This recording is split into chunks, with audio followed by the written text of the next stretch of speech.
ఈరోజు తెలంగాణలో గ్రామీణ ప్రజలు, ప్రధానంగా రైతాంగము ఎదుర్కొంటున్న సమస్యలు, వాళ్ళకు రావాల్సిన వాటి గురించిన డిస్కషన్ ఎక్కువగా ఉంటుంది.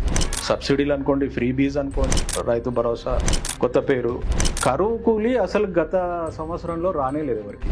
ఒక నెల రోజులేమో హైడ్రా మీద, ఫోన్ ట్యాపింగ్ వ్యవహారాల మీద, ఇంకొక నెల రోజులేమో పుష్ప మీద నడిచింది, ఒక నెల రోజులేమో తెలుగు తల్లి మీద నడిచింది. వీటిలో ప్రజల యొక్క స్థితిగతులు మార్చేవి ఏమీ లేవు దాంట్లో. నమస్తే, వెల్కమ్ టు 3TV.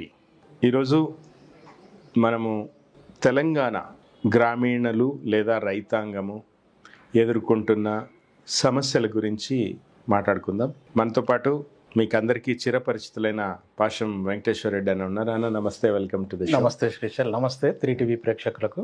మీరు yourself you are a farmer. మీరు అక్కడ ఉండి మూలమల్లలో ఉండి వ్యవసాయం చేస్తున్నారు కాబట్టి మీరు కింద స్థాయిలో పరిస్థితులు ఎట్లా ఉన్నాయి అనేది మీరు చెప్పగలుగుతారు. రైతులు ఇంకా మిగతా సెక్షన్స్, కూలీలు, రైతు కూలీలు, భూమి ఉన్నవాళ్ళు, భూమి లేని వాళ్ళు, మీరు ప్రతిరోజు మీరు ఇంటరాక్ట్ అయ్యే మీ దగ్గరికి వచ్చేవాళ్ళు, అవును, వాళ్ళు ఏమనుకుంటున్నారు అనేది మీరు చెప్పగలుగుతారు. సో చెప్పండి అన్న, వాట్ ఇన్ ఏ నట్షెల్ మీరు ఎట్లుంది పరిస్థితి ఇప్పుడు? ఇప్పుడు వరి నాట్లు పూర్తయిపోయినాయి గ్రామాలలో.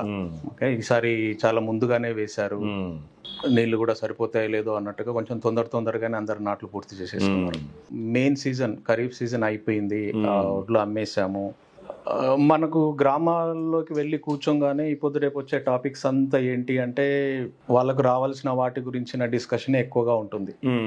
ఏదైతే ప్రామిస్ చేయబడిందో, ఏదైతే వాళ్ళు ఎక్స్పెక్ట్ చేస్తున్నారో అంతా వాళ్ళ దృష్టి, వాళ్ళ ఎక్స్పెక్టేషను, వాళ్ళ టాపిక్ అంతా దాని మీదనే ఎక్కువగా నడుస్తూ ఉంటుంది. కరెక్ట్. నాకు అది రకంగా చాలా బాధాకరం అనిపిస్తుంది. అంటే మొత్తం మన రాజకీయ పరిస్థితి అంతా కూడా దాని చుట్టే తిరుగుతుంది. సబ్సిడీలు అనుకోండి, ఫ్రీ బీజ్ అనుకోండి, రావాల్సింది అనుకోండి, దాని చుట్టే తిరుగుతుంది. కానీ మిగతా ఏమి పరిపాలనకు సంబంధించినట్లుగా కానీ క్రియాశీలంగా, అంటే ప్రొయాక్టివ్గా మనం ఒక ప్రభుత్వాలు ఏదో ఒక కార్యక్రమాలు అనుకొని, ఉదాహరణకు ఒక హరితహారం లాంటి ప్రోగ్రాం అనుకోండి, కంటి వెలుగు లాంటి ప్రోగ్రాం అనుకోండి, గ్రామస్తులకు, రైతులకు గుణాత్మకంగా వాళ్ళ జీవితాలని టచ్ చేసే కొత్త ప్రోగ్రామ్స్ ఒక ఇన్నోవేటివ్గా ప్రభుత్వం ముందుకు తీసుకెళ్ళి వాళ్ళ జీవితాల్ని మార్చడానికి అనుగుణమైన ప్రోగ్రామ్స్గా గత సంవత్సరంలో ఏవీ రాలేదు.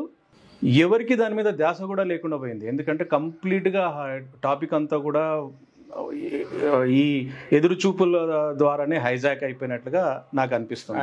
ప్రభుత్వం కూడా సంచలనాలకే ప్రాధాన్యం ఇస్తా ఉంది. నెక్స్ట్ డే న్యూస్ పేపర్లు పతాక శీర్షికలో ఏముండాలి అనేది వాళ్ళు డిసైడ్ చూడండి. మీరు సెన్సేషన్ అన్నారు కాబట్టి చూడండి, ఒక సంవత్సరం నుంచి అగైన్ ఐఎమ్ రిపీటింగ్, ఒక సాధారణ పౌరుడిగా ఎటు సైడ్స్ తీసుకోకుండా నేను గమనించినవి చూడండి. ఒక నెల రోజులేమో హైడ్రా మీద పరిగెత్తాము. మొత్తం మీడియా అనుకోండి, ఇంటెలెక్చువల్స్ అనుకోండి, అందరూ కూడా దాని మీదనే పరిగెత్తారు. ఇంకొక నెల రోజులేమో ఏదో ఫోన్ ట్యాపింగ్ వ్యవహారాల మీద ఏదో సంచలనాలు రేపారు.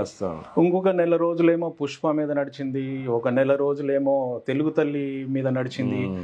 వీటిలో ఏది కూడా ప్రజల యొక్క స్థితిగతులు మార్చేవి ఏమీ లేవు. దాంట్లో ప్రజా సంక్షేమానికి సంబంధించిన ఏమీ లేదు. ఇదంతా కూడా ఒక రియాక్టివ్ పాలిటిక్స్ లాగానే అనిపిస్తుంది, కానీ ఒక క్రియాశీలమైన ప్రొయాక్టివ్ రాజకీయం లాగా ఏమీ జరగలేదు.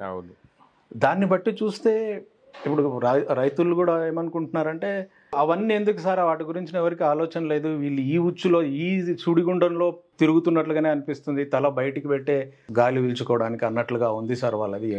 ఏ మీటింగ్లో మాట్లాడినా అడిగేది అదే, వాళ్ళు అడగకపోయినా వాళ్ళు చెప్పేది అదే, కానీ దాన్ని కూడా నిలబడలేదు. ముందుకు ఏదో రకంగా తీసుకెళ్తున్నారు, అంతే, ఒక డిలేడ్ టాక్టిక్స్ లాగా తీసుకెళ్తున్నారు అన్న భావన రైతుల్లో వచ్చింది. కొందరైతే కొన్ని విషయాల గురించి, ఉదాహరణకు రోజు మీడియాలో మాట్లాడే పెద్ద విషయాలు, రుణమాఫీలు అనుకోండి, రైతు భరోసా, కొత్త పేరు అవనుకోండి, వాటి మీద ఎక్కువగా మాట్లాడుతున్నారు. కానీ చిన్న చిన్న వాళ్లకు ఎవరు మాట్లాడుకోకుండానే దెబ్బ తగులుతున్న విషయాలు, ఇప్పుడు కరువు కూలి అసలు గత సంవత్సరంలో రానేలేదు ఎవరికి. ఎంజీ నరేగా, జాతీయ గ్రామీణ ఉపాధి పథకం, అది మామూలుగా పోయిన సమ్మర్లో చేసినవైనా కానీ రాలేదు. నా దగ్గర కూలీలు వచ్చే వాళ్ళు చాలా మంది మామూలుగా కూలీలు లేనప్పుడు దానికి వెళ్తుంటారు. కూలీలకు వచ్చే టైంలో కూడా దాని టైమింగ్స్ వేరుగా ఉంటాయి. 6 గంటలకు వెళ్ళి 10:30కు వస్తారు. మా పొలాలకు 10:30కు వచ్చేసి సాయంత్రం దాకా పనిచేసే వాళ్ళు ఉంటారు. కాబట్టి ఎవరితో ఇంటరాక్ట్ అయినా కూడా ఆ కరువు కూలీ అనేది ఇప్పటి వరకు రాలేదు, అది వస్తుందనే నమ్మకం కూడా లేదన్నంత నిర్వేదనలో వాళ్ళు మాట్లాడారు. కానీ ఇది చాలా ఆశ్చర్యకరం అన్న, నేను ఇప్పుడే వింటున్నా. ఎందుకంటే జాతీయ గ్రామీణ ఉపాధి హామీ చట్టం అనేది it is mandatory for the government, central government scheme. ఇది యూపీఏ వచ్చినప్పుడు పెట్టినరు. కూలీలకి, గ్రామీణ ప్రాంతాల్లో ఉన్న వాళ్ళకి గ్యారంటీడ్ ఇన్కమ్ కోసం పెట్టిరు. న్యాచురలీ కేంద్ర ప్రభుత్వం నుంచి దాంట్లోకి ఫండ్స్ వస్తాయి. అవును, మరి అవి దానికోసం ఖర్చు పెట్టకుండా ఏం చేస్తున్నారు? జరగట్లేదు. యాక్చువల్గా వాళ్ళు ఇప్పుడు ఏదైతే ఉందో రోజుకు ఇంత కూలీ అనేది ఏదైతే నిర్ధారించబడింది ఉందో అది కాకుండా తగ్గించి తీసుకోవడానికైనా వాళ్ళు అంటున్నారు. ఎందుకంటే అది ఏదో గంటల ప్రోరేటా బేసిస్లో మాకు ఇంత రాదు సార్, అది 150 రూపాయలు ఉంటే 150 రూపాయలు రాదు, 60-70 రూపాయలు అట్లా వస్తుంది. అది కూడా నాకు దాని ఆశ్చర్యంగానే అనిపించింది. లేదని ఐ కెన్ టెల్ యూ, అట్లాంటి రూల్ ఏమి, అట్లాంటి క్లాజ్ ఏమి ఉపాధి హామీ చట్టంలో లేదు. సంవత్సరానికి 150 పని దినాలు, ఈ మధ్య ఏదో పెంచుతామన్నారు, పెంచినో లేదు తెలియదు నాకు. కానీ ఆ పని దినాలు, గ్యారంటీడ్ పని దినాలు, ఆ పని దినాలకి జాబ్ కార్డు ఉన్న వాళ్ళందరికీ లెక్క కట్టి, నువ్వు పనికి పిలిచినా పిలవకపోయినా, నువ్వు పని ఇప్పించినా ఇప్పించకపోయినా ఆడిటింగ్ చేసి డబ్బులు ఇచ్చేసేయాల్సిందే. దాంట్లో నీకు గంటకే ఇస్తాము, ఇవన్నీ దళారీలు చేస్తున్న పని. కొంత అక్కడక్కడ ఈ ఆడిటింగ్ చేసే వాళ్ళతో కూడా కుమ్మక్కయ్యి ఈ లేని జాబ్ కార్డులు రాసుకుని ఇట్లాంటివి చాలా జరుగుతూ ఉన్నాయి. ఎందుకంటే మేము వెళ్ళకపోతే కార్డు ల్యాప్స్ అవుతుంది కాబట్టి కంపల్సరీగా దాంట్లో ఎంట్రీ కొరకైనా దాన్ని వ్యాలిడ్గా పెట్టుకోవడానికైనా మేము వెళ్తున్నాము, వస్తాయనే గ్యారంటీ లేదు డబ్బులు అన్నంత డిసప్పాయింటింగ్గా ఆ విషయం గురించి మాట్లాడాలి. చాలా అన్యాయం అన్న ఇది. అది ఎవరు మాట్లాడట్లేదు, ఎవరు ఒక చిన్న విషయంగా తీసుకున్నారు. కానీ ఏదైతే ఉద్దేశం ఉందో ఆ స్కీమ్కి మీరు అన్నట్టుగా మరి కూలీలకు, వాళ్ళకు రోజులు గడవని వాళ్ళ కొరకు పెట్టిన స్కీమ్కి అది రాకపోవడం అనేది కొంచెం ఆశ్చర్యం. ఇప్పుడు రుణమాఫీలు ఇలాంటివంటే సరే 6 నెలలకో సంవత్సరానికో అట్లా ఒక్కొక్కసారి మాఫీలు జరగడము కొన్ని సంవత్సరాల తర్వాత జరిగేవి కాబట్టి దాంట్లో ఉండే విషయం వేరు. ఇది అలా జరుగుతూ ఉంది. ఇక మిగతా విషయాలకు వస్తే నేను అన్నట్లుగా ఫోకస్ అంతా వీటి మీద, ఎదురుచూపుల మీద, బ్యాంకుల చుట్టూ తిరగడానికి, ఇవాళ వచ్చేసిందేమో పరి కనుక్కోవడం. ఎందుకంటే వాళ్ళకు స్మార్ట్ ఫోన్ ఉండకపోవచ్చు, లేకపోతే మెసేజ్లు రాకపోవచ్చు, పోయి చూసుకోవాలనేది. ఒకసారి మీరు ఇంకా స్టేట్ బ్యాంక్ ఆఫ్ ఇండియా దగ్గరికి వెళ్తే అక్కడ పరిస్థితి గుంపు జనాలందరూ చూసుకొని కుంభమేళ లాగా నా దాంట్లో ఉందా అంటున్నారు.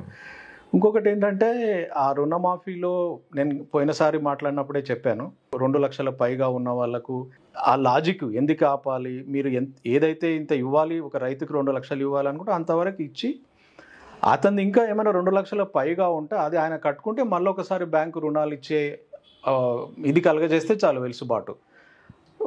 మీరు దాన్ని డిస్క్రిమినేట్ చేయాల్సిన అవసరం లేదు. 2 లక్షల పైగా వాళ్ళకి ఎలా ఏంటి అనేది అదొక పెద్ద సమస్య కూడా కాదు. అది అలాగే ఉండిపోయింది. చాలామందికి అది ఒక స్టాండ్ స్టిల్గా స్టక్ అయిపోయింది.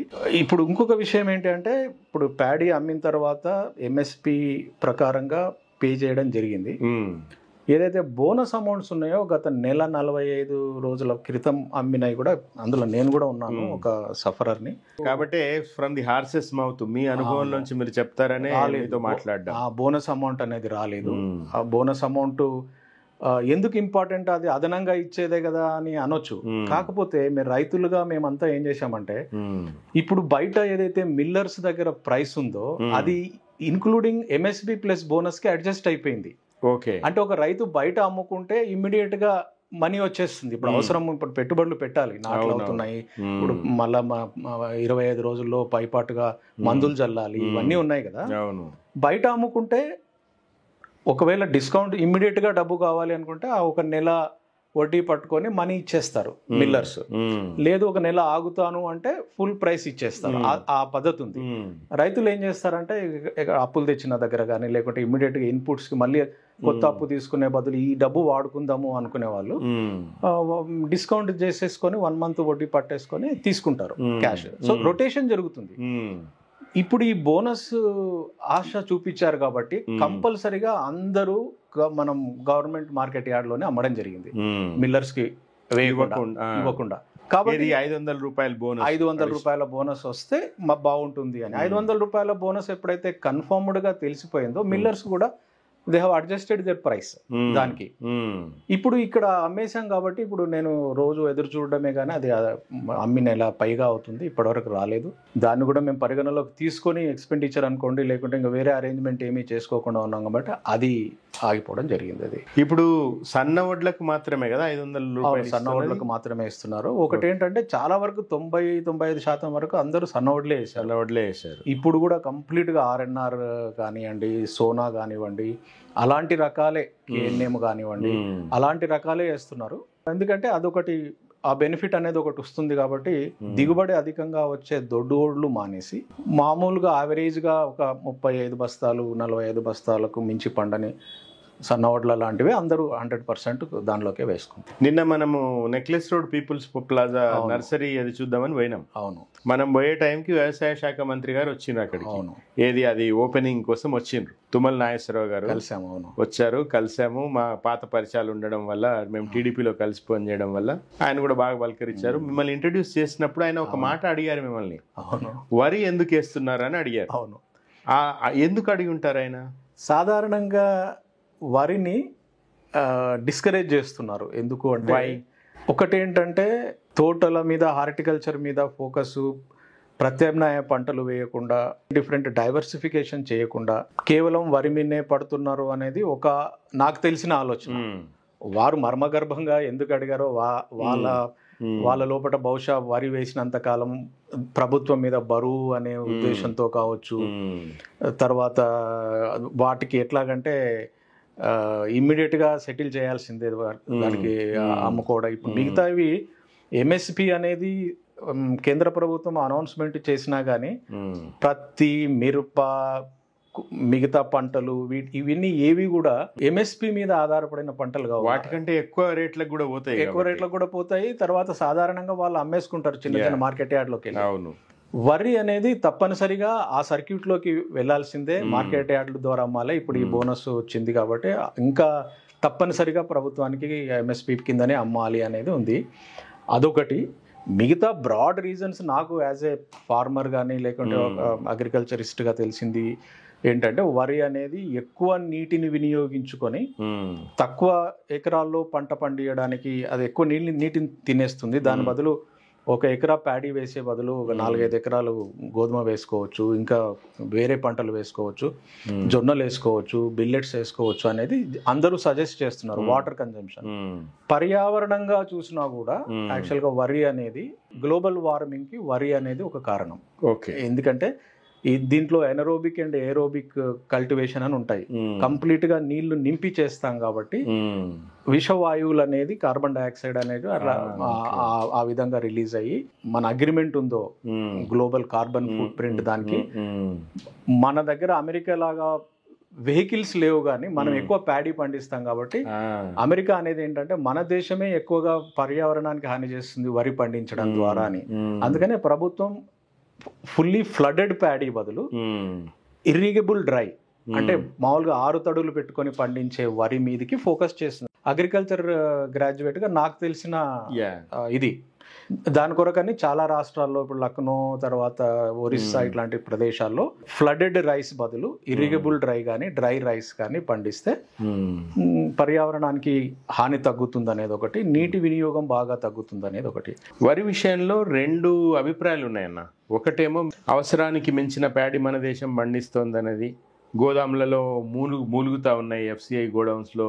But at the same time UPA government food security act తెచ్చిన తర్వాత చాలా ఎక్కడెక్కడైతే వరి పంట లేదో మిగతా రాష్ట్రాలకి ఎక్స్పోర్ట్ చేయొచ్చు, బియ్యం మీద శాంక్షన్స్ ఎత్తేసేస్తే విదేశాలకు కూడా అమ్మొచ్చు. ఈ రోజు ప్రపంచానికి ఆహార కొరత తీర్చడంలో భారతదేశము అందున వరి పంట చాలా ప్రధానమైన భూమిక పోషిస్తోందని ఒక ఆర్గ్యుమెంట్ ఉంది. అవును, దీన్ని ఎట్లా బ్యాలెన్స్ చేస్తారు, ఎట్లా బ్యాలెన్స్ చేయాలి అనేది రాష్ట్ర ప్రభుత్వ స్థాయిలోనో లేదా ఒక పొలిటికల్ లీడర్షిప్. ఎందుకంటే దురదృష్టవశాత్తు మన దేశంలో ఒక లాంగ్ టర్మ్ ప్లానింగ్ 100 ఏళ్ల దూరదృష్టి ఉన్న రాజకీయ నాయకత్వాలు చాలా తక్కువగా ఉన్నాయి.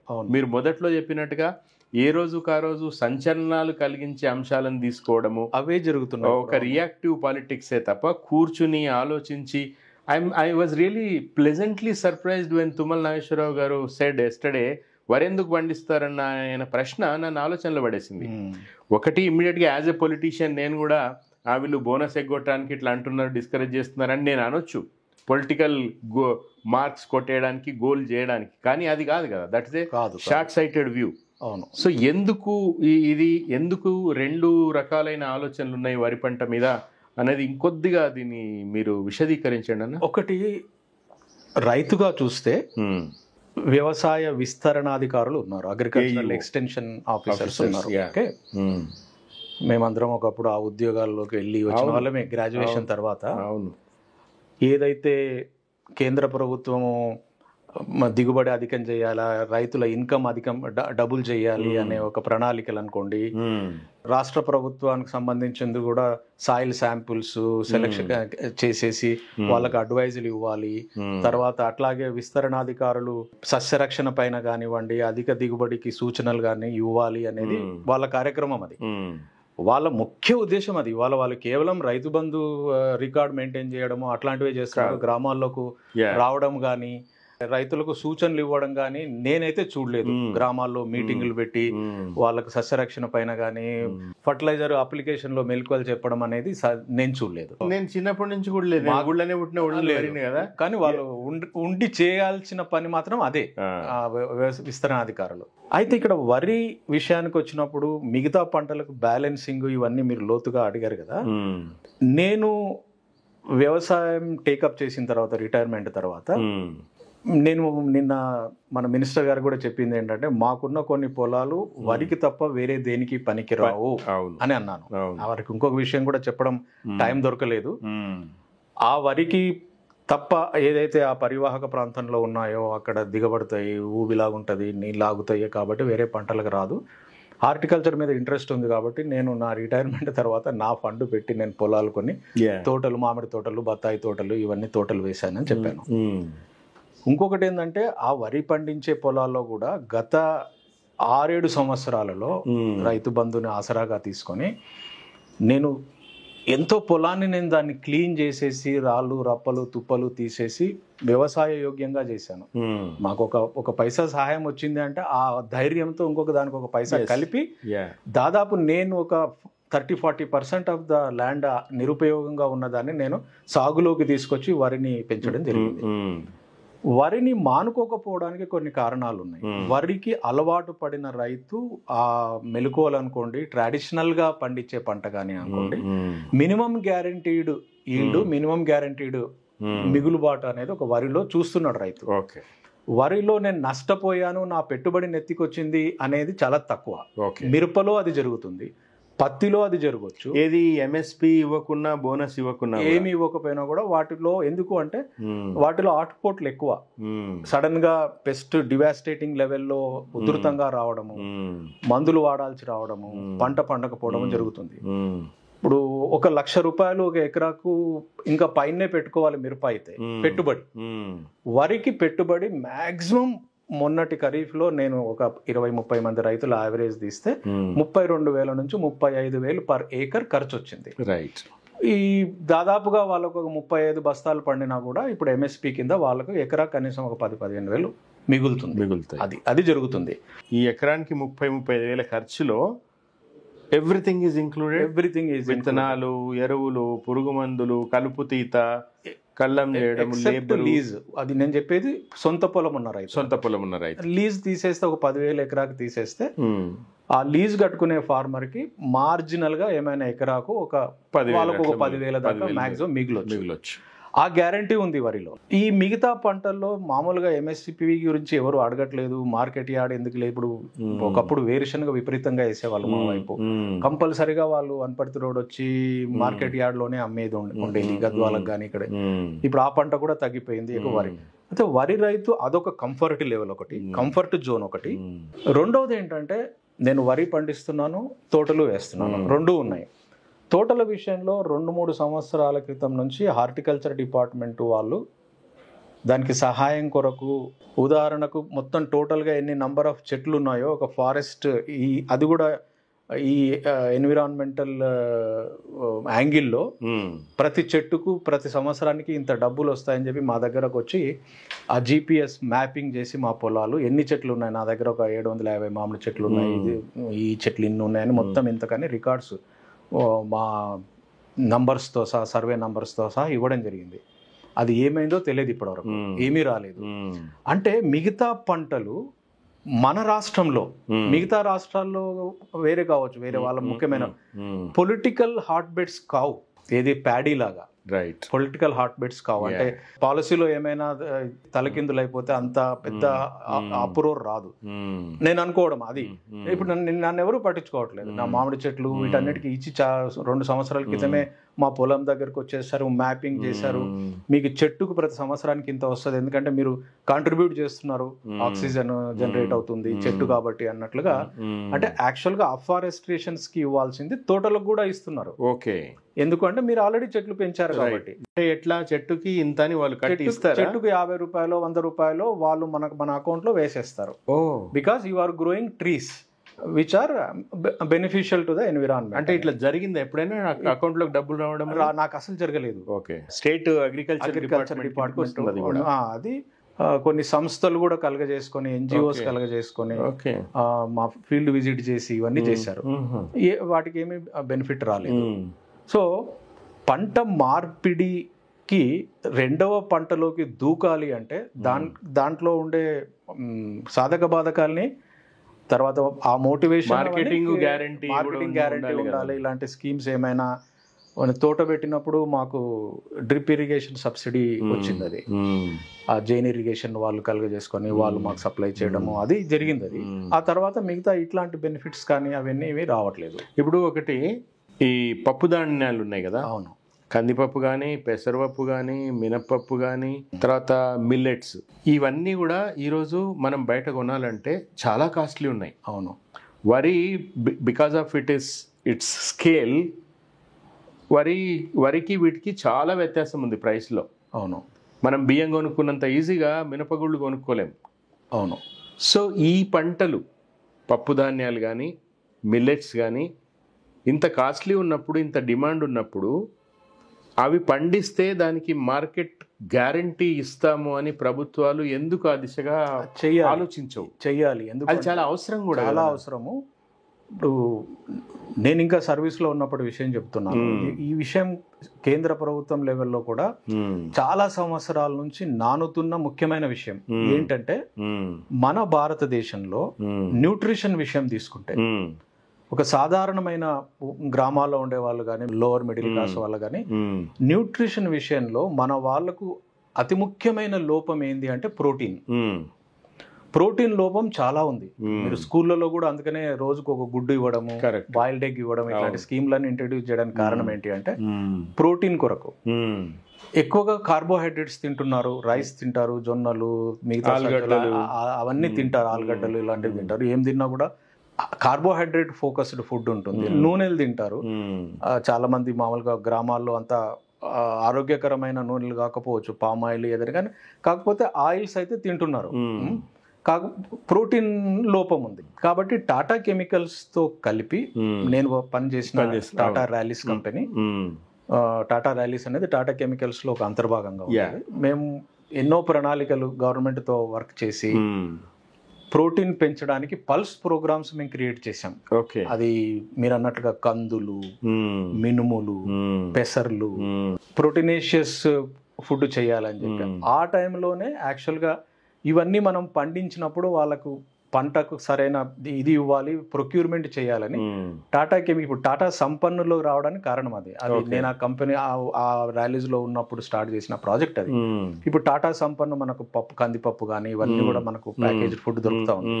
అది చాలా అవసరం ఉంది. ఇప్పుడు మీరు అన్నట్టుగా కందులు ఎక్కువగా పండించి, మినుములు ఎక్కువగా పండించాల్సిన అవసరం ఉంది. మన కన్జంప్షన్లోకి, అంటే సాధారణమైన పౌరుడు ఆయన కన్జంప్షన్లోకి, ఆయన ప్లేట్లోకి ప్రోటీన్ని ఎక్కువగా తీసుకురావాల్సిన, అంటే పల్సెస్ని ఎక్కువగా తీసుకురావాల్సిన అవసరం ఉంది. కానీ అది ఏ పాలసీ కూడా దాన్ని యాక్చువల్గా ఒక ఫ్రూషన్లోకి రావట్లేదు. అంటే అది ఎగ్జిక్యూషన్లో రియల్గా గ్రౌండ్లో దాని ఎఫెక్ట్ అనేది ఇప్పటివరకు కూడా రావట్లేదు. దీనికి పెద్ద తల బాదుకోవాల్సిన అవసరం కూడా కాదన్న, ఎందుకంటే డిమాండ్ ఉంది, అవసరం ఉంది, జనాభా మనం విపరీతంగా ఉన్నాం, మనమే రిసోర్స్ లాగా ఉన్నాము, కొత్త మార్కెట్లు వెతుకోవాల్సిన పని లేదు. All you have to do is ఈ అగ్రికల్చరల్ ఎక్స్టెన్షన్ ఆఫీసర్ల ద్వారా వాళ్ళకి అవేర్నెస్ ఇవ్వడము, మార్కెటింగ్ సదుపాయాలు కల్పించడము, ఖచ్చితంగా ఈ తృణధాన్యాలు వీటిని ప్రోత్సహించాల్సిన అవసరం ఉంది. ఈ మధ్య ప్రభుత్వ పరంగా హార్టికల్చర్ డిపార్ట్మెంట్ వాళ్ళు కొంచెం పూనికతో చేస్తున్నది ఏంటంటే పామ్ ఆయిల్ కల్టివేషన్ పెంచడం కొరకు వాళ్ళ ప్రయత్నాలు చేస్తున్నారు, తోటలు వేయిస్తున్నారు, లాభసాటిగా ఉంటుంది రైతుకు అని. యాక్చువల్గా పామ్ ఆయిల్ వాడడము మంచిది కాదనేది మనందరికీ తెలుసు. కాకపోతే అంటే సెల్ఫ్ డిపెండెంట్ కావాలి, ఎక్స్పోర్ట్ అవకాశాలు ఇప్పటికైతే ఇంపోర్ట్ చేసుకుంటున్నాం ఎక్కువగా పామ్ ఆయిల్. అట్లీస్ట్ అదైనా ఆపుకోవచ్చు. ఆపి ఈ పామ్ ఆయిల్ అనేది ఎక్కువగా బయట వంటల్లో, హోటల్స్లో కానివ్వండి, పిండి వంటల్లో కానివ్వండి ఎక్కువగా వాడుతుంటారు. మన గృహాల్లో ఎవరు తీసుకురారు దాన్ని, రిఫైన్డ్ ఆయిల్స్ తీసుకుంటున్నారు. ఎట్లా ఉంటుంది, ఎంత డిఫరెన్స్ ఉంటుంది మామూలుగా ఇప్పుడు గ్రౌండ్ నట్ ఆయిల్ కి పామ్ ఆయిల్ కి? దాదాపు ఒక 20-30 రూపాయల తేడా లీటర్ కి ఉంటుంది. ఎందుకంటే ఇప్పుడు వ్యవసాయ మంత్రి తుమ్మల గారు పదే చెప్తున్నారు పామ్ ఆయిల్ గురించి. పామ్ ఆయిల్ విస్తీర్ణం పెంచాలి, వాళ్ళు యాక్చువల్లీ టార్గెట్ కూడా ఇచ్చారు, ఇన్ని ఎకరాల్లో పామ్ ఆయిల్ పండించాల్సిందే అని. అండ్ కేసీఆర్ గారు కూడా ఆయన సీఎం గా ఉన్నప్పుడు కూడా పామ్ ఆయిల్ కి సంబంధించి చాలా మాట్లాడారు ఆయన. అండ్ ఇప్పుడు ఆయన మీకు తెలుసు, ఆయన ఎర్రవెల్లి వ్యవసాయ క్షేత్రంలో ఆయన వ్యవసాయం చేస్తున్నారు పెద్ద స్థాయిలో కదా. పామ్ ఆయిల్ కూడా ఆయన స్వయంగా కూడా పామ్ ఆయిల్ కూడా వేశారు. దీనికి అంటే మనకి అంతర్జాతీయ మార్కెటా లేతే మన మార్కెట్ లోనే, మన డొమెస్టిక్ మనం సెల్ఫ్ సఫిషియెంట్ కావడానికే కావాల్సి, బికాజ్ వీఆర్ ఇంపోర్టింగ్ ఇట్. మనకు క్యాప్టివ్ కన్జంప్షన్ ఉంది, తర్వాత ఎక్స్పోర్ట్ కూడా అవకాశాలు ఉంటాయి. అందుకనే వాటిని ఎక్స్ట్రాక్షన్ యూనిట్స్ పెట్టాలి. ఓకే, ఇప్పుడు అది ఎట్లా అంటే మన దగ్గర లేవు అంటే అందరికి ఇప్పుడు లోకల్ గా సరిపడా, సో ఎక్కువ ప్రొడక్షన్ వస్తే దానికి చేయాలి.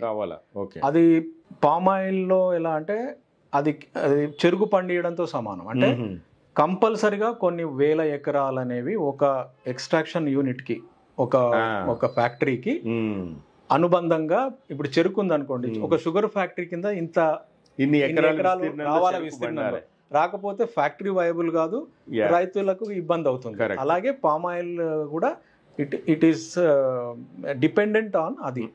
కాబట్టి రైతుల్లో ఎలా అంటే అదొక సందిగ్ధం ఉంది. అంత విస్తీర్ణం వచ్చిన తర్వాత ఫ్యాక్టరీ పెట్టాలి అంటే ఈలోగా నువ్వు వేసిండు 5-6 సంవత్సరాలు. ఇప్పుడు నేనున్నాను అనుకోండి, ఉదాహరణ చెప్తున్నాను, 6 సంవత్సరాల కింద బ్రెజిల్ బత్తాయి అని ఈ జైన్ ఇరిగేషన్ వాళ్ళది ఒక ఇంపోర్టెడ్ మైక్రో చిప్ బేస్డ్ బత్తాయి వేశాను. వాళ్ళు ఏమన్నారంటే, జైన్ వాళ్ళు హిందుస్థాన్ యూనిలివర్తో కానీ అలా టైఅప్ అయ్యి అనంతపూర్లో ఒక food juice extraction process unit ని పెడతాము, మేమే కొంటాము, దీంట్లో సీడ్ ఉండదు, పీలేబిలిటీ ఉంటుంది, జ్యూస్ కి చాలా అనుగుణమైనది. ఇప్పటి వరకు ఆ ఫ్యాక్టరీ రాలేదు. ఎందుకు అంటే, సార్ మీలాగా ముందుకొచ్చి వేసిన వాళ్ళ సంఖ్య చాలా తక్కువ అని. ఇప్పుడు నేను నా బ్రెజిల్ బత్తాయిని మామూలు బత్తాయి లాగానే నేను అమ్ముకుంటున్నాను, నాకు ప్రత్యేకమైన రేట్ రావట్లేదు. కాకపోతే ఇది నేను 300 రూపాయలు, మామూలుగా 30 రూపాయలకు ఒక మొక్క దొరికే టైంలో 300 రూపాయలకు ఒక మొక్క పెట్టి నేను బ్రెజిల్ బత్తాయి నాటడం జరిగింది. పెట్టుబడి అయింది, దానికి జాగ్రత్తగా చూసుకున్నాను. ఇప్పుడు పంట వస్తుంది. ఎవరైతే తోటలు కాయలు తెంపుకోవడానికి వస్తారో వాళ్ళు ఏమంటున్నారంటే, సార్ ఇది ఏం ప్రచారం కాలేదు, లేకుంటే ఇది మాకు దీనికి డిఫరెన్షియేషన్ అంటూ ఏమీ రాలేదు, కాబట్టి మేము మార్కెట్లోకి వెళ్ళి బ్రెజిల్ బత్తాయి అంటే అన్ని ఒకదాని కిందనే కట్టేస్తున్నారు సార్, గాడిద గుర్రం అట్లాగే వెళ్ళిపోతున్నారు, దానికి ఏం డిఫరెన్షియేషన్ లేదు. నేను కూడా ఏంటంటే పంటను నిలుపుకోలేను కదా, సరే తీసుకెళ్ళండి అని అలాగే ఇస్తున్నాను. ఓకే, ఇవి కొన్ని ఎట్లా అంటే ఏదైనా ఒక లార్జ్ స్కేల్ యూనిట్ మీద, ఫ్యాక్టరీ మీద కానీ ఎక్స్ట్రాక్షన్ యూనిట్స్ మీద కానీ ఆధారపడిన వాటికి కొన్ని ఇట్లాంటి లిమిటేషన్స్ ఉన్నాయి. పామ్ ఆయిల్ కూడా వాటిలో ఒకటి వస్తుంది, షుగర్ కేన్ లాగానే అవుతుంది. అందుకనే ప్రత్యామ్నాయ పంటలు ఏదైతే మన అగ్రికల్చర్ మినిస్టర్ గారు గతంలో కేసీఆర్ గారు అని చెప్పారో, మీరు కూడా ఆ ప్రోటీనేషియస్ ఫుడ్ పల్సెస్ గురించి మీరు ఏదైతే తీసుకొచ్చారో ఆ వాటిని పెంచాలి అంటే ఒకటి extension workers real extension work చేయాలి. మామూలుగా implementation of other government schemes లో నాన్ అగ్రికల్చరల్ స్కీమ్ లో కానీ, ఎందుకంటే వాళ్ళు సర్వేలలో పాల్గొనడం అలా కాకుండా వాళ్ళు రియల్ ఎక్స్టెన్షన్ వర్క్ చేయాలి. చేస్తే మనకు పల్సెస్ కి సూటబుల్ ఏరియా మనది తెలంగాణలో. ఇప్పుడు మీరు తాండూరు ఏరియాలో కందులు జియో ట్యాగ్ వచ్చిందని చెప్తున్నారు. కందులు అసలు తాండూరు కందిపప్పు అంటే ఫేమస్, అది చాలా.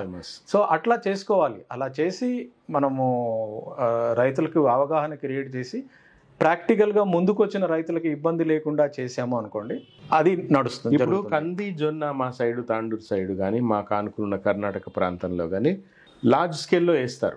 సో కాబట్టి మార్కెట్ సంబంధించిన ఇబ్బందులు లేవు. వరికి ఎట్లయితే మిగతా ప్రాంతాల్లో వాటర్ అవైలబిలిటీ ఉన్న ప్రాంతాల్లో ఎట్లయితే ఇబ్బందులు లేవో, ఇప్పుడు ఆంధ్రలో కావచ్చు లేదా తెలంగాణలో ఆర్మూర్ ప్రాంతాలు లాంటి ప్రాంతాల్లో కావచ్చు, మా దగ్గర కందికి జొన్నకి మా వైపు ఆ ప్రాబ్లం లేదు, because of scalability and market. ఇప్పుడు ఇంతకుముందు మనం మాట్లాడుకున్నట్టుగా పల్సెస్ మిల్లెట్స్ వేయాలంటే మీరు ఇందాక చెప్పిన ఈ పామ్ ఆయిల్ లేకపోతే బ్రెజిల్ బత్తాయి వాటికి యూనిట్స్ లింక్ అయి ఉంది కాబట్టి ఇన్ని ఎకరాల్లో పండాలి కాబట్టి అట్లా పల్సెస్ కూడా అట్లా స్కేలబిలిటీ అనేది అవసరం అవుతుందా? అంటే మార్కెటింగ్ సదుపాయాలు కల్పించలేదు. ఎందుకంటే పల్సెస్ ప్రాసెసింగ్ యూనిట్స్ ఆల్రెడీ ఉన్నాయి, ఎగ్జిస్టింగ్ ఉన్నాయి. ఇప్పుడు ఫర్ ఎగ్జాంపుల్ మీరు మినుములు పండించారనుకోండి, మినపప్పు చేయడం కానీ మినప గుళ్ళు చేయడం కానీ ఆల్రెడీ ఎగ్జిస్టింగ్. కందిపప్పు చేయడానికి మిల్స్ ఆల్రెడీ, దాల్ మిల్స్ ఉన్నాయి, అన్నీ ఉన్నాయి. వాటికి ఏమీ లేదు, పంట పండించి సరైన విత్తనాన్ని రైతులకు సప్లై చేసి. ఇప్పుడు ఈ మధ్య మా గ్రామంలో అలచందలు, సీడ్ ప్రొడక్షన్ అలచందలు, అది ఎట్లా అంటే మనం పెబ్బర్లు అంటాం, అవి కూరకు కూడా వాడతారు, పొడవుగా ఉంటాయి. ట్రెడిషనల్ వెరైటీ అయితే మామూలుగా అంత పొడవు ఉండవు, కూరకు పనికి రావాలి. పచ్చిగా ఉన్నప్పుడు ఉడకబెట్టుకొని మనం తినేవాళ్ళం, చాలా టేస్టీ గుడాల్లాగా తినేవాళ్ళం. ఇప్పుడు ఏంటంటే వెజిటబుల్ బెబ్బర్లు వచ్చినాయి, అవి సీడ్ ప్రొడక్షన్ వచ్చి వీళ్ళు ఒక ఎకరాన్నరలో వేస్తున్నారు, మంచిగా పండిస్తున్నారు. ఇప్పుడు రైతు అనుకుంటే మాత్రం నేను అసలు ఆశ్చర్యపోతున్నాను ఆ ఫీల్డ్స్ చూసి. మొక్కజొన్న మా గ్రామం, ఇప్పుడు మొక్కజొన్న అంటే మెయిన్ గా నిజామాబాద్, కరీంనగర్ కదా, మా మహబూబ్ నగర్ ఏరియాలో కూడా మొక్కజొన్న పండిస్తున్నారు చక్కగా. ఆ ఫీల్డ్స్ ఎట్లా అంటే ఎన్నో సంవత్సరాల నుంచి ఇప్పుడు రైతులు కొందరు పసుపు పండియడానికి నిజామాబాదు, తమలపాకులు పండియడానికి చెన్నూరు, కడప జిల్లా, అలా కొన్ని ఫేమస్ అంటే వాళ్ళకు కుటుంబాలు వాటి దాంట్లోనే మునిగుంటాయి. ఇప్పుడు వరికి మా ఊరు మా గ్రామాలు ఎట్లాగైతే ట్రెడిషనల్ గా వచ్చే పంటలు ఉన్నాయో ఆ విధంగా ఏ పంటనైనా చేయొచ్చు మనం. ఎందుకంటే ఏదే గానీ ఎకనామిక్స్ మీద ఆధారపడి ఉంటుంది, కాస్త మెలకువల మీద ఆధారపడి ఉంటుంది. రైతులకు కూడా, అంటే రైతులకి తెలియని విషయం కూడా కదా, మా చిన్నప్పుడు మేము చూసేది, ఇప్పుడు జొన్న చేనులలో సాళ్ల మధ్యలో మీకు మినుములు ఇవన్నీ వేసేది, మిక్స్డ్ క్రాపింగ్, మినుములు, పెసలు, తర్వాత మన ఈ దోసకాయలు, బుడంకాయలు అంటాం కదా, అవి ఇప్పుడు అవన్నీ కన్వర్ట్ అయిపోయినాయి. మీరు మంచి, మా దగ్గర తెల్ల కుసుమ బండి, మీరు ఒక మంచి ఇది తీసుకొచ్చారు పాయింట్. ఇది ఎంత సైంటిఫికల్లీ ప్రూవెన్ థింగ్ అంటే జొన్న, సజ్జ అనేవి serial crops. Okay, serial crop అంటే ఏకదళ బీజాలు, ఆకులు పొడుగుగా ఉండి ఆ గింజలవి. వరి కూడా ఆకువకే వస్తుంది సీరియల్ క్రాప్స్ కింద. వాటిలో ఒక లెగ్యూమ్ రకం, అంటే మీరు పల్సెస్ అన్నారు చూసారు ఇందాక, ప్రోటీనేషియస్ ఫుడ్. ఈ లెగ్యూమ్ జాతుల్లో ఏంటి అంటే కింద నైట్రోజన్ ఫిక్సేషన్ జరుగుతుంది. ఓకే, ఒక విచిత్రమైన ఫ్యాక్ట్ ఏంటంటే మన గాలిలో 80 కంటే ఎక్కువ శాతం నత్రజని ఉంటుంది, కానీ మొక్కలకు మనం యూరియా వేయాల్సి వస్తుంది. చూసారా, ఇది ఎంత ఒక పారాడాక్స్. అది నత్రజని, భాస్వరము, పొటాషు అని యూరియాలో ఉండేది 46% నత్రజని, గాలిలో ఎక్కువ శాతం ఉండేది నత్రజని, ఆక్సిజన్ కాదు, నైట్రోజనే ఉంటుంది. ఆ నైట్రోజన్ గ్యాస్ ని ఏ మొక్క కూడా ఆకుల ద్వారా కానీ మరో రకంగా కానీ తీసుకోలేదు. కాబట్టి మనం యూరియాని కింద వేయాలి, లేకుంటే యూరియా స్ప్రే చేయాలి. ఇది ఎంత చిన్న ఎట్లా అంటే కనెక్టింగ్ లింక్, మిస్సింగ్ లింక్ లా ఉంటది. అదే పల్సెస్ వేస్తే, ఏవి పెసర్లు, మినుములు, పెబ్బర్లు ఇవి వేస్తే, కందులు వేస్తే, వేరుశనగ కూడా, వీటిలో ఏంటి అంటే ఆ మొక్కలు వేర్ల ద్వారా న్యాచురల్గా పైన ఉండే నత్రజనిని తీసుకొని ఫిక్స్ చేస్తాయి. మీరు ఎప్పుడైనా వేరుశనగ పీకి చూస్తే బుడిపెలు ఉంటాయి. అవును. ఆ బుడిపెను ఒత్తితే లోపల వచ్చేదంతా నత్రజని లిక్విడ్. How interesting. సో కాబట్టి ఎప్పుడైతే మనము ఈ పల్సెస్ని వేస్తామో వాటి ద్వారా భూమి చాలా సారవంతమవుతుంది. అందుకనే గతంలో మా నాన్న వాళ్ళందరూ కూడా ఏంటంటే జొన్న చేల్లో తప్పనిసరిగా ఒక కందిసాలు ఉండే. మేము చూసినాం అన్న మా చిన్నప్పుడు మా చేన్లలో జొన్నలో మధ్యలో మిక్స్డ్ గా ఈ అలచందలు ఉండేవి, అవి తీగ బారేవి. అవును. ఇంకొకటి ఏం తెలుసా, ఇది ఇంకొకటి ఒక అగ్రికల్చర్ లో ఒకటేమో సాయిల్ ఫర్టిలిటీ ఒకటి, రెండవది ఏంటి అంటే మనము జొన్న చేను కోతకొచ్చే టైంకి కంది చేను పూతకొస్తుంది. రైట్. చూసారా, మీరు ఆ జొన్న చేను కోసేసిన తర్వాత కంది చేనుగానే ఉంటుంది. అప్పుడు ఆ బ్రాంచెస్ ఆ కొమ్మలన్నీ కూడా విస్తరించి చక్కగా పంట పండుతుంది. అంటే మళ్ళీ మనం ఆ పొలాన్ని ఆ టైంకి దానికి నీళ్లు కూడా అవసరం ఉండదు. How beautiful natural arrangement. ఈ మిక్స్డ్ క్రాపింగ్ లో ఈ విధమైన ఇచ్చే ఒకటి ఏంటంటే క్రాప్ రొటేషన్ ఒకటి. క్రాప్ రొటేషన్ ఏంటంటే వరి తర్వాత వరి వేయొద్దండి, ఇంకో పంట వేయండి అనేది క్రాప్ రొటేషన్. దాని ద్వారా కూడా భూసారం పరిరక్షించబడుతుంది, నీటి వినియోగం కూడా తగ్గుతుంది. రెండోది ఏంటంటే మిక్స్డ్ క్రాపింగ్, మీ ఇందాక అన్నట్టుగా ఒక అపరాలలో ఒకటి కలపడము, ఈ రెండింటిని మిక్స్ చేయడం అనేది. అలా మిక్స్ చేయడం ద్వారా సన్ లైట్ ని, సాయిల్ మాయిశ్చర్ని, భూమి తేమని, ఆ స్పేస్ ని వాడుకోవడానికి చాలా అనుగుణమైనది. ఇప్పుడు క్లాసిక్ ఏంటంటే జొన్నల్లో కందులు వేయడం అనేది చాలా క్లాసిక్ ఎగ్జాంపుల్. అలాగే ఇప్పుడు తెనాలి ఆ ఏరియా వైపు వరి తీసేసిన తర్వాత ఆ మాయిశ్చర్ లో మినుములు వేస్తారు, అది సాయిల్ రొటేషన్ వస్తుంది. ఒకటి ఏ మార్పు తీసుకురావాలన్నా కూడా సస్టైనబుల్ ఎఫర్ట్స్ అనేవి ఉండాలి. సస్టైనబుల్ అదేదో ఊరికే చేసాము ఒక తూతు మంత్రంగా ఉండకుండా అనేది ఒకటి ఉండాలి. అదొకటి వ్యవసాయ డిపార్ట్మెంట్ కి నా విన్నపము. ప్రభుత్వానికైనా కూడా ఇప్పుడు సాయిల్ శాంపుల్స్ అని ఎక్కడో అంటారు. సాయిల్ శాంపుల్ తీసుకురావాలంటే ఇవాళ నేను అనుకున్నానంటే ఆ వ్యవస్థలో ఎక్కడికి తీసుకెళ్లాలా ఏంటి అనేది అది డిఫికల్ట్ గానే ఉంటుంది. సో అదొకటి చేయాలి. ఇది హై టైం మనము అవన్నీ ఇవాళ ఏదైతే ఇవ్వగలమో అవి ప్రామిస్ చేసి రైతులని ఎక్కువగా ఎదురు చూపుల్లో పెట్టకుండా ఏ బడ్జెట్ దృష్టిలో పెట్టుకొని ప్రామిసులు చేసి దాన్ని త్వరగా అదొక మెయిన్ వ్యాపకంగా ఉండకూడదు. అది ఒక ఏదో ప్రామిస్ చేశారు, కొన్ని స్కీములు నడుస్తున్నాయి, అవి నడిచిపోతూనే ఉండాలి. ప్రభుత్వ యంత్రాంగం అంతా క్రియాశీలమైన పనుల్లో కొత్త రకమైన ప్రోగ్రాములు, సృజనాత్మకంగా ఏదైనా మన జీవితాలు మార్చే ప్రోగ్రాములు, వాటి వెనుక గతంలో చేసినట్లుగా నాకు చాలా నచ్చిన ప్రోగ్రాములు మీతో ఇదివరకు కూడా చెప్పుకున్నాను. మిషన్ కాకతీయ లాంటివి కానీ, కంటి వెలుగు ప్రోగ్రామ్ లాంటివి కానీ, ఇవన్నీ ఎలా అంటే చాలా మంచి విజనరీ టైప్ ఆఫ్ ప్రోగ్రామ్స్. ప్రతి వాళ్ళకు కూడా వాళ్ళ జీవితాలకు టచ్ అయ్యి వాళ్ళలో మార్పు తీసుకొచ్చిన ప్రోగ్రామ్స్. సో ప్రభుత్వంలో అందరూ కూడా, ప్రతి మినిస్ట్రీ కూడా అలాంటి వాటి వైపుకు వెళ్ళాలి. దీనిలో నుంచి బయటపడిపోవాలి చాలా తొందరగా. ఇప్పుడు బోనస్లు ఇంకా పెండింగ్ పెట్టుకొని రైతు భరోసాలో ఎందుకు వెళ్ళాలి? Let us minimise and simplify the things కదా. ఇప్పుడు 8,000 కోట్లు 9,000 కోట్లు రెడీ చేసాము అన్నప్పుడు 50 కోట్లు 100 కోట్లలో బోనస్ ఇచ్చేస్తే అదొకటి చాప్టర్ క్లోజ్ అవుతుంది కదా. అది కాకుండా ఎంతసేపు అదే మాట్లాడుకోవాలా, దాని గురించి ఎదురు చూడాలి. ఎప్పుడు మొబైల్ పొలిటికల్ హీట్ పెంచుకుంటూ పోవడం, ఏదో ఒక ఇష్యూ తీసుకోవడం, ప్రభుత్వం ఇంకో ప్రతిపక్షాలు దాని చుట్టూ తిరగడము, అండ్ సోషల్ మీడియాలో యూట్యూబ్ ఛానళ్లలో లేనిపోని కేయాస్ క్రియేట్ చేస్తూ ఏది నిజమైన వార్త, ఏది అబద్ధమైన వార్త. కాకపోతే ఏంటంటే అన్ని వార్తలు చూడాల్సి వస్తుంది, ఎందుకంటే అందరూ దాన్ని ఎదురు చూస్తున్నారు కాబట్టి ఇంట్రెస్ట్ అనేది ఉంటుంది. అది క్లోజ్ చేసేసి ప్రభుత్వం అంతా కూడా మన జనరేషన్ని ముందుకు తీసుకెళ్లే కార్యక్రమాల్లో ఉండాలి. రైతులను కానివ్వండి, సిటీ లెవెల్లో కానివ్వండి, మిగతా అన్ని రిఫార్మ్స్లోకి, పరిపాలనా రిఫార్మ్స్లోకి కానివ్వండి, విద్య, వైద్యము, తర్వాత ఇలాంటి చాలా చాలా విషయాలు, చాలా మౌలికమైనవి, చాలా అత్యవసరమైన సర్వీసులు కదన్నా, అవి చెయ్యాలి. వాటి పట్ల మేధావి వర్గాల ఆలోచనలు తీసుకొని కొత్త కొత్త ప్రణాళికలు తీసుకొని వచ్చి వెళ్ళాలే తప్పిస్తే ఎంతసేపు రియాక్టివ్ పాలిటిక్స్లో నుంచి బయటపడి మా జీవితాలు, మా గ్రామస్తుల జీవితాలు మార్చాలి అని నేను 3TV ద్వారా నేను ప్రభుత్వానికి విన్నవిస్తున్నాను. ఇప్పుడు నాకు ఒకటి శ్రీశ్రీది కవిత గుర్తొస్తుంది. ఓ రాణి ప్రేమ పురాణం ఆ ముట్టడికైన ఖర్చులు మతలబులు కైఫియతులు ఇవి కాదో ఈ చరిత్రకర్తమని. సో జనసామాన్యము ఏం ఆశిస్తున్నారు, ఏమి కోరుకుంటున్నారు, ఏమి కోల్పోతున్నారు, వాళ్ళ జీవన ప్రమాణాలు పెంచే దిశగా ప్రభుత్వాలు కృషి చేయాలి అనేది చాలా చాలా చాలా పారమౌంట్. ఇది ఒక పార్టీకో ఒక ఒక ముఖ్యమంత్రికో ఒక నాయకుడికో అడ్రస్ చేస్తూ చెప్పేది కాదు. ఈ విధాన నిర్ణయాలు అనేవి చాలా సీరియస్ అంశము. ప్రజలకు అవసరమైన, భారతదేశంలో వ్యవసాయ ప్రధానమైన దేశం కాబట్టి వ్యవసాయానికి సంబంధించి ఒక 360 degrees క్లారిటీతో పాలసీలు రూపకల్పన చేయడం ఒకటైతే, వాటి ఇంప్లిమెంటేషన్ కూడా యంత్రాంగాన్నంతా.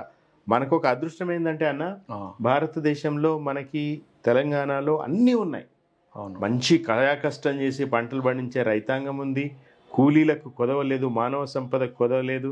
నిజానికి మన దగ్గర మనం బలంగా ఆర్థిక శక్తిగా తయారవుతున్నాం. భారతదేశంలో డబ్బులకు కూడా కొదవలేదు. జస్ట్ దట్ ప్రభుత్వాలు వాటిని ప్రయారిటైజ్ ప్రాపర్గా చేసుకోవాలి. కేంద్రం రాష్ట్రం సహకారంతో, ఎందుకంటే వ్యవసాయం అనే సబ్జెక్టు అది although it is state subject, చాలా విషయాలు కాంకరెంట్ లిస్ట్లో కూడా ఉన్నాయి. ఇప్పుడు ఎరువులకు సంబంధించిన ఇంపోర్ట్స్, తర్వాత అగ్రికల్చరల్ ప్రొడ్యూస్ ఎక్స్పోర్టు, ఇవన్నీ కూడా కేంద్ర ప్రభుత్వ ఆజమాయిషీలో ఉన్నాయి. మినిమం సపోర్ట్ ప్రైస్ ఫిక్స్ చేయడం కేంద్రం సిఎస్సిపి చేతిలో ఉంటుంది. సో ఇవన్నీ పూర్తి ఒక కొహరెన్స్తో రెండు గవర్నమెంట్లు కూడా పనిచేయాల్సిన అవసరం ఉంటుంది. మనం ఏదో ఇప్పుడున్న ప్రభుత్వం మీద నిందలేసి ఊరుకుంటే అది పొలిటికల్గా మార్క్స్ సంపాదించడానికి పనికొస్తుంది తప్ప, నిజంగా అభివృద్ధి సంక్షేమానికి సంబంధించిన ఒక, మీరు ఇంతకుముందు చెప్పారు, గుణాత్మకమైన మార్పు రావాలంటే మాత్రం, లేకపోతే మాకు ఒక, ఇప్పుడు నాకు ఒక రైతుగా, ఒక పౌరుడిగా ధరణి అయితే ఏముంది, భూమాత అయితే మాకేముంది, ఇవన్నీ అదేదో పొయిటిక్ జస్టిస్, ఏదో సైకలాజికల్ నీడ్ ఎవరో మాకు తెలియదు. కానీ మాకేంటి చెప్పండి, మా జీవితాలకు ఏం సంబంధం ఉంది? అయితే అవి ఏదో అంతర్లీనంగా ఏదో జరిగిపోతుంటే సరే, కానీ అదే ఇష్యూ అయిపోయి మొత్తము కరెక్ట్ నడుస్తూ ఉంటే మాకు అక్కడే మాకు బాధ కలుగుతుంది. చాలా ఏండ్ల క్రితం, ఒక 30 ఏండ్ల క్రితము కమ్యూనిస్ట్ పార్టీ సిపిఎం నాయకుడు బివి రాఘవులు గారు కాంగ్రెస్ పార్టీ మీద ఒక కామెంట్ చేస్తున్నారు. అప్పుడు ఏదో పథకానికి రాజీవ్ గాంధీ పేరు పెడతామంటే ఆయన, అంటే రాజీవ్ గాంధీ చనిపోయి, అంటే యూపీఏ టైంలో రాజీవ్ గాంధీ చనిపోయిన తర్వాత, మీరు రాజీవ్ గాంధీ పేరు కాకపోతే ప్రియాంక గాంధీ పేరు పెట్టుకోండి. ప్రియాంక గాంధీ చిన్నపిల్ల, అప్పుడు చాలా చిన్నపిల్ల అయినా కూడా అన్నాడు ఆయన, మీరు ప్రియాంక గాంధీ పేరు పెట్టుకోండి, మాకేం ప్రాబ్లం లేదు, ఇవ్వాల్సిన ఇవ్వండి, జనాలకు ఇవ్వాల్సిన ఇవ్వండి అనేది. సో బేసికలీ ఏంటంటే, ఇంకొక పాయింట్ మన రైతు బంధుకు సంబంధించి, యాజ్ మచ్ యాజ్ అదొక ఇన్పుట్ సబ్సిడీ కోసం ఎట్లయితుందో, అవును, భూములని వ్యవసాయ యోగ్యంగాని భూములని వ్యవసాయ యోగ్యం చేయడం కూడా దాంట్లో దానికి ఆ పైసలు ఖర్చు పెట్టడం అనేది మీరు ఆల్రెడీ మీరు చేశారు. మీరు ఇంతకుముందు యాక్చువల్గా 150% చేశాను. ఎందుకంటే ధైర్యము. ఎస్, దాని మూల ఉద్దేశం ఏంది, అది ఆ స్కీమ్ నాకు తెలిసినంత వరకు ఆ పెట్టుబడి సాయం ఏంటి అంటే ప్రొడక్టివిటీ పెంచాలి. మన తెలంగాణలో ప్రొడక్టివిటీ ఎంత పెరిగిందో అందరికీ తెలుసు. ముఖ్యంగా వరి అట్లాంటి పంటలో ప్రొడక్టివిటీ విపరీతంగా పెరిగింది. ఎన్నో ఎకరాలు సాగులోకి వచ్చాయి. దానికి రైతులు, చిన్న ఉదాహరణ చెప్తాను శ్రీశైల్, మా ఊర్లో 5-6 సంవత్సరాల క్రితం, అంటే ఈ రైతు బంధు ఇలాంటివి రాకముందు, ఒక జేసీపీ మిషన్ కానీ ఒక డోజర్ మిషన్ కానీ లేదు. నేను స్టార్ట్ చేశాను బయట నుంచి, టౌన్ లో నుంచి తీసుకొని వచ్చి, నేను చన్నీళ్లకు వేడి నీళ్ళలాగా దీనికి నా సొంత డబ్బులు కూడా యాడ్ చేసేసుకొని ల్యాండ్ డెవలప్ చేద్దాము, మనకు పెద్దవాళ్ళు ఇచ్చిన పొలాన్ని ఇంకా మంచిగా చేయాలి అని. ఇప్పుడు ప్రతి రైతు కూడా ధైర్యం వచ్చేసి తన పొలంలో ఒక చిన్న గుట్ట ఉంది, తన పొలంలో ఒక చెట్టు ఉంది, తన పొలంలో నిరుపయోగమైన ల్యాండ్ ఉందంటే, ఇవాళ మా గ్రామంలో జేసీపీలు అక్కడ ఆగి ఉంటాయి, మా ఊరు వాళ్ళు కొన్నారు, డోజర్లు కొన్నారు. వాటికి మేము బుక్ చేసుకోవాల్సి వస్తుంది. అరే రేపు ఫ్రీగా ఉన్నావా, వస్తావా అన్న స్టేజ్కి వచ్చింది. అంత పనులు జరుగుతున్నాయి. అందుకనే ప్రొడక్టివిటీ పెరిగింది. ఇది ఇంకొకటి ఏంటంటే, ఇప్పుడు నేనే ఉన్నాను అనుకో, అవి డెవలప్ చేస్తున్నప్పుడు ఒక 4-5 ఎకరాలు 6-7 ఎకరాల్లో నేను వ్యవసాయం చేసి ఉండకపోవచ్చు, కేవలం రాళ్ళు రప్పలు తీసి ఉండొచ్చు. కానీ నేను పర్సనల్ గా చెప్తున్నాను, ఏ రైతు కూడా నాకు దానికి ఆ పొలానికి కూడా రైతు బంధు ఇవ్వండి అని ఎవరేం అడగలేదు, ఎవరేం కొట్లాడలేదు, ఎవరు దొంగ అప్లికేషన్లు పెట్టుకోలేదు. కరెక్ట్, అదొక ఫ్లోలో వచ్చింది, తీసుకున్నారు. ఎవరైనా వాలంటరీగా వెళ్ళి మీరు డిక్లేర్ చేయండి అంటే అందరూ చేసేవాళ్ళు. ఎవరికేం దురాశ అట్లాంటిది ఏమీ లేదు. ప్రభుత్వ ధనం దుర్వినియోగం చేయాలని కూడా లేదు. కానీ అలా నడిచింది. ఇప్పుడు వాటిని ఫిల్టర్ చేస్తున్నారు, మంచిది. దాని మీద ఎవరికి ఫిల్టర్ చేస్తున్నారు, ఫిల్టర్ అయిన వాళ్ళకైనా ఇవ్వాలి కదా. ఇవ్వాలి. అది ఇప్పుడు బోనస్ ఇవ్వాలా, బోనస్ ఇవ్వకపోవడం వల్ల మీరు చెప్తున్న సమస్యలు, గ్రౌండ్లో ఏం సమస్యలు ఉన్నాయో మీరు చెప్పినారు ఆల్రెడీ.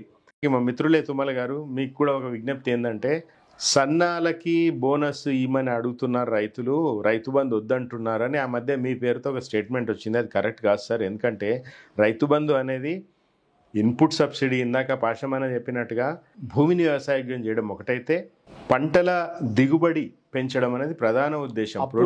వ్యవసాయం చేయడం కూడా అప్పులు లేకుండా వ్యవసాయం, ఆత్మహత్యలు ఆగిపోవాలి. ఇదన్నిటి ఒక చాలా పెద్ద ఒక దార్శనికత తీసుకొచ్చిన రైతు బంధుకి, బోనస్కి, వాటికి కంపేర్ చేయడము, ముడిపెట్టడం అనేది కరెక్ట్ కాదు. తుమ్మల గారు, మీరు దయచేసి ఆలోచించండి. అండ్ ఖచ్చితంగా ఈరోజు రైతాంగం, తెలంగాణ రైతాంగం శ్రామికంగా అత్యంతగా కష్టపడే రైతాంగం. వాళ్ళని ఆదుకోవడానికి ప్రణాళికలు ఏమేమి ఉన్నాయో, మీరు సీనియర్ నాయకులు, మీరు అపారమైన అనుభవం ఉన్నవాళ్ళు, వ్యవసాయం మీద పర్సనల్గా ఇంట్రెస్ట్ ఉన్నవాళ్ళు, కాబట్టి మీరైనా సరే ముఖ్యమంత్రి గారి దగ్గర కూర్చుని, ఆయనకి వినపడదో కానీ, ఆయన ప్రయారిటీయో కాదో వ్యవసాయం నాకు తెలియదు కానీ, ఇక ముందు అయినా రైతులను కానీ ఆదుకునే ప్రయత్నం చేయాలని వ్యవసాయ శాఖ మంత్రికి ఇద్దరం కూడా మనము విన్నవిస్తున్నాం. అది మా కోరిక. నమస్తే. Right, thank you.